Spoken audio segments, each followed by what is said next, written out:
Hallo, liebe Flamenco-Familie. Ja, wie jedes Jahr seit circa 2008 bin ich in den Ludwigsburger Raum gekommen, zu euch, Ludwigsburg, Stuttgarter Raum. Es fing alles mit unserem lieben Robert Veit an, der für mich Workshops oder für uns Workshops veranstaltete in der Musikschule, in der er tätig war, in Winnenden, in der Musikschule in Winnenden. Und danach, als er dann in Pension ging, hatten wir das große Glück, dass die Tanz- und Theaterwerkstatt sich bereit erklärte, diese Tradition weiterzuführen.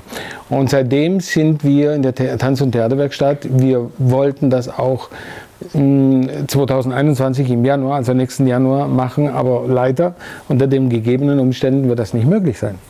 Aber wir haben uns überlegt, warum machen wir das nicht online? Ich war immer sehr skeptisch wegen online, aber ich habe jetzt einige Male Unterricht gegeben und es ist eigentlich sehr gut. Es klappt sehr gut und ja, ich lade euch ein. Ihr habt gehört, wir werden ein bisschen Bulería machen, Bulería de Morón, also ganz spezifisch. Und ja, ich würde mich sehr, sehr freuen, wenn wir uns auch im Januar 21 sehen könnten und dass die Tradition nicht abreißt. Okay? Also, un abrazo. Tschüss.